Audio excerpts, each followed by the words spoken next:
Olá, alunos! Aqui vamos iniciar novo assunto, né? Sobre a Guerra de Independência na América Latina. Essa é uma aula que ela tem, assim, vários detalhes, então às vezes ela fica meio cansativa, tá?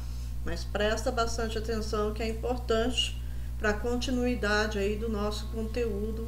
Depois também para vocês entenderem, né, várias situações que a América Latina passa hoje, cuja resposta se encontra nesse processo, tanto na colonização quanto no processo de independência. As razões que levaram as colônias espanholas aqui na América pela luta de independência, tá? Então, primeiramente, vocês têm que entender, deixa eu pegar de novo, gente, o laser para poder mostrar, é a forte influência de fatores externos. Então, a independência, o processo de luta, ele é marcado por esses fatores que influenciaram, né, os líderes, influenciaram os envolvidos na luta para conquistar a independência da América Espanhola. Então, nós vamos ver aí os ideais iluministas novamente. Então, os ideais iluministas, gente, as ideias iluministas, elas influenciaram vários acontecimentos a partir do século XVIII, tanto na Europa quanto na América, tá? Então, vocês viram lá a Revolução Francesa, estava fundamentado nos ideais iluministas. A independência dos Estados Unidos estava influenciado e fundamentado pelos ideais iluministas. No Brasil, nós tivemos os movimentos, né, de Inconfidência Mineira, a Conjuração Baiana, também influenciados aí pelo iluminismo. E a América Espanhola, ela não foi diferente disso. Ela também será marcada por esses ideais que pregavam a liberdade, a igualdade e a fraternidade. E os jovens, né, mais ricos da América Espanhola eram enviados pelos seus pais para a região da Espanha e da França, para que eles pudessem terminar os seus estudos lá fazendo faculdade, já que aqui na América não havia faculdades, então eles tinham que ir para lá para concluir os seus estudos e se formar. E lá eles passaram a ter acesso a esses ideais, passaram a ter contato, e quando eles retornaram, já formados, eles vão trazer, né, eles que vão inserir esses ideais aqui na América. Outro fator externo, né, que influencia fortemente aí os envolvidos na luta será o exemplo dado pelos Estados Unidos, né, na luta pela sua independência de 1776 a 1783, quando os estados, as 13 colônias, né, lutaram contra a Inglaterra, vencendo simplesmente o maior império da época, tá? Então, eles passaram a ser assim, um exemplo a ser seguido. Se 13 colônias minúsculas, né, sem grandes recursos, conseguiram, por que nós não vamos conseguir, já que somos uma colônia bem mais rica? A Guerra Napoleônica também influenciou. Como, Sora? Quando Napoleão Bonaparte, né, no processo da guerra, ele invadiu a Espanha, ele tirou o rei espanhol do trono, que era o Dom Fernando VII. E ele coloca no lugar do Dom Fernando o irmão dele, José Bonaparte, o que não foi aceito tanto lá na Espanha, né, pela própria população. José Bonaparte vai ter grandes dificuldades de governar, quanto também não será aceito aqui na América, lá na América Espanhola, principalmente, né, pelos chapetones e pelos crioulos, que eram uma elite, né, que eu já vou explicar para vocês. Eles não vão aceitar o governo de José Bonaparte. Até o governo de Dom Fernando, eles se submetiam porque viam em Dom Fernando uma legitimidade do seu cargo. Já o José Bonaparte, eles viam como um usurpador, né? Aquele que tirou, que tomou, né? Sem ter direitos para isso. O interesse da burguesia, né, formado aí pela elite crioula, e pelo chapetones, não, tá? Mas a elite crioula. Então vamos entender quem são os crioulos, quem são os chapetones. Dentro da sociedade da América Espanhola, né, das colônias, existiam dois grupos importantes, dois grupos que eram muito ricos e poderosos, tá? Esses dois grupos eram os chapetones, que vinham acima, e os crioulos, que vinham abaixo. Vou explicar por quê. Os chapetones eram os espanhóis que migraram para a América, tá? Que vieram para a América, alguns para fazer a vida, né, aqui, enriquecer ainda mais, porque já eram ricos, e voltar para a Espanha. Outros não, outros vieram e acabaram se estabelecendo.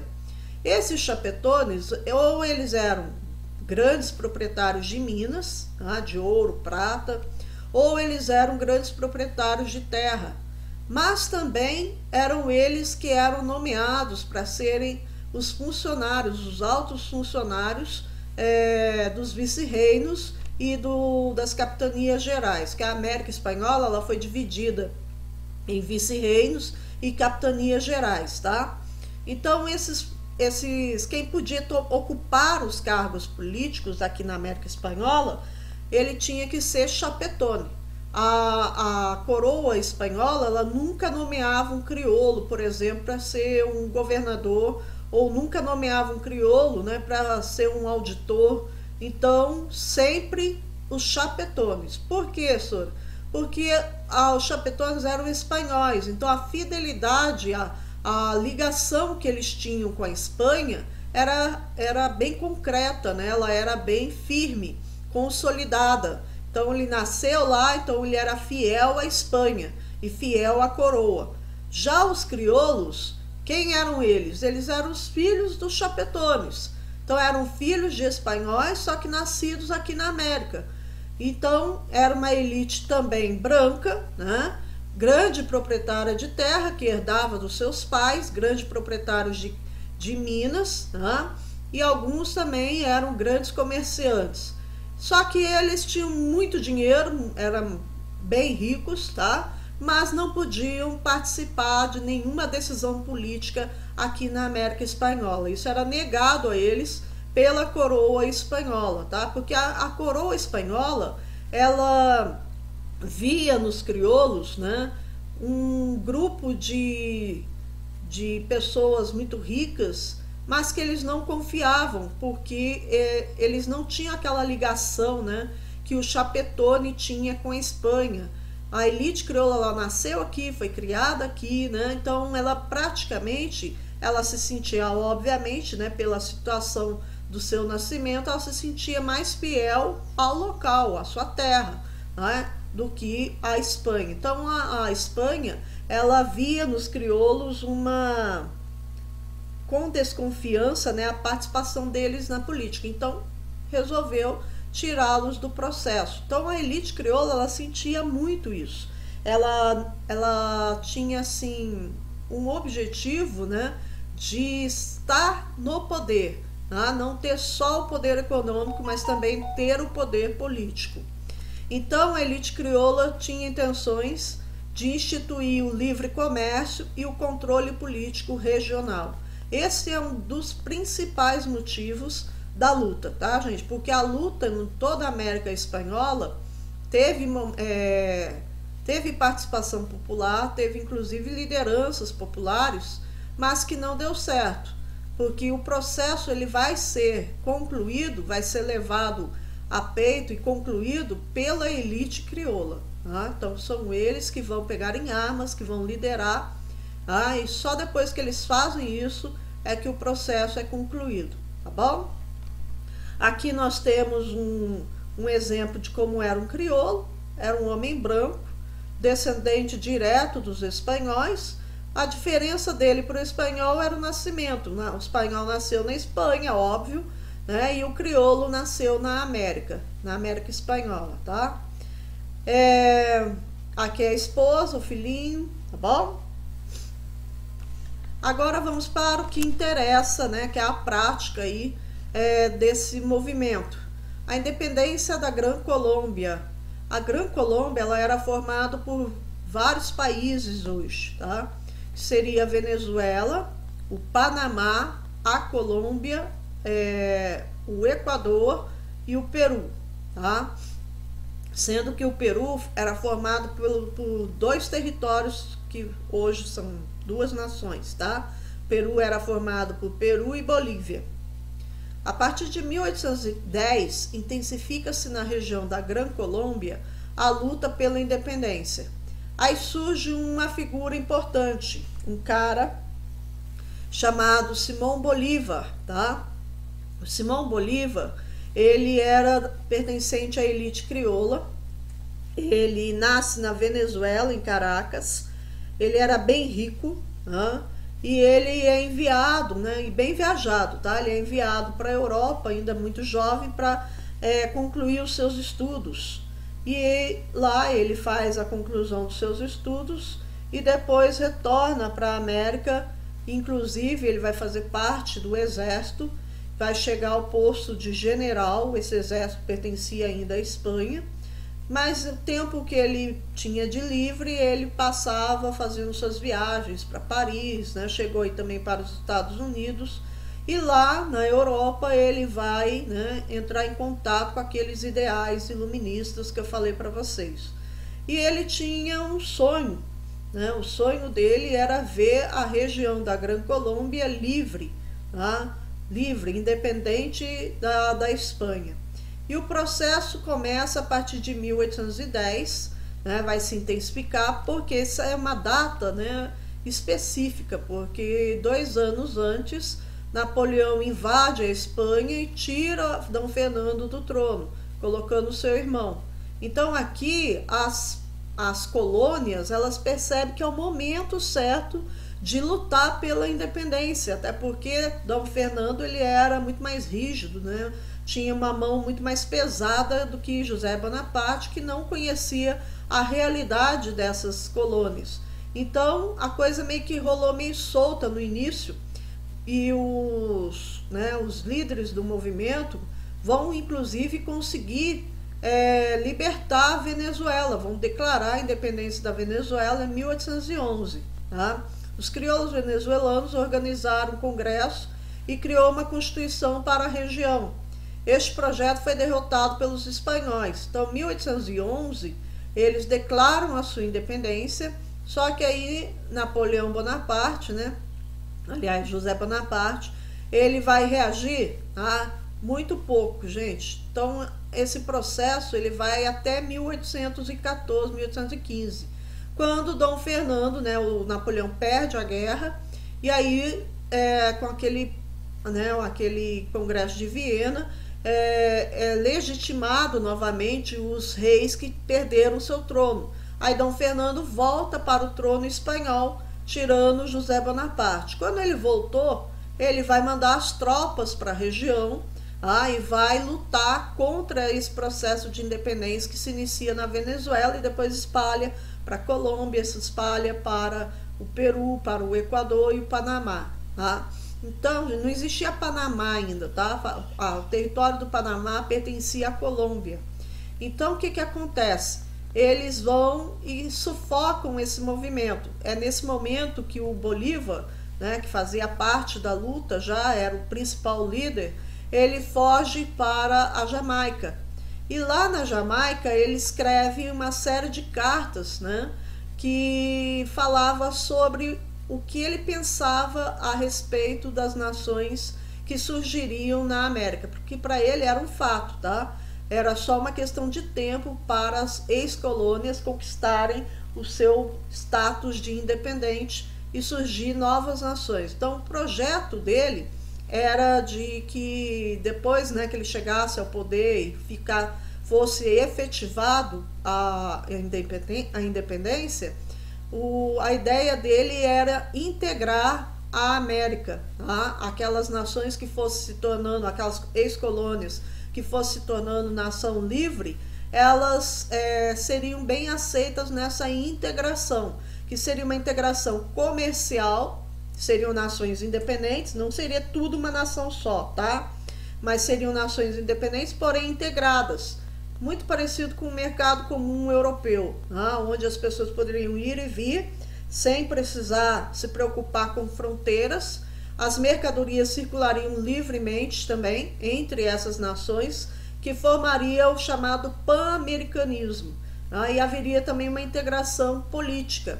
Porém, esse projeto de Simão Bolívar, depois de concluído o processo de independência, não foi efetivado, embora ele tenha assumido o poder até 1830, mas ele não consegue concluir esse projeto dele, esse sonho dele, que é chamado de bolivarismo ou pan-americanismo, tá? Então, o projeto foi derrotado pelos espanhóis por volta já de 1815, 16. Aí ele retorna, ele fica na Jamaica um tempo, depois ele volta para o território da Gran Colômbia. E ele retoma a luta, agora ele como principal líder, ele vai se associar ao Sucre, mais ao sul, que ficava no Peru, né, é outro líder, e ali eles somam suas forças e conseguem derrotar as forças espanholas no ano de 1819. Sob a liderança de Simão Bolívar, ele propõe um novo projeto de constituição para a Gran Colômbia, falando, né, sobre o processo de independência, criando uma república, porque ele era republicano, e dentro da Constituição tal pan-americanismo? Não, tá? Ficou basicamente, gente, como um sonho dele registrado nas suas cartas. Ele não consegue efetivar, como eu falei para vocês. E a criação da confederação, chamada Gran Colômbia, aí uniu todas essas regiões, né? Venezuela, Colômbia, não existia Panamá, fazia parte da Colômbia, Peru, né, e o Equador, tá bom? Então tá aqui, ó, tá aqui embaixo para vocês, tá bom? Ele é considerado, de todos os que lutaram no processo de independência na América, o principal libertador. Até as suas ideias de pan-americanismo, bolivarismo, até hoje é comentado, até hoje é discutido entre as nações da América Latina, tá bom? Aqui nós temos um mapa para mostrar para vocês. Aqui a Venezuela, tá? Colômbia, ó, como eu falei para vocês, fazia parte aqui o Panamá. O Peru é um caso à parte que eu já vou explicar para vocês. E o Equador. Então, quando ele conquista em 1819, são essas nações aqui que vão formar a Confederação do Gran Colômbia. E o Peru, Sora? Então, o Peru ele luta nessa parte aqui, apoiando o José Sucre, tá? Mas o Peru ele vai conseguir efetivar a independência do Peru depois, com o apoio de José Sucre e também com o apoio de San Martín, que vem do sul, né? Vem da Argentina, mas né, isso vai acontecer mais tarde, na década de 20. Aí vai surgir a nação do Peru e depois, na década de 30, ocorre a divisão entre Peru e Bolívia. Recebe esse nome em homenagem ao libertador Bolívar, tá? E o Panamá, como que ele surge?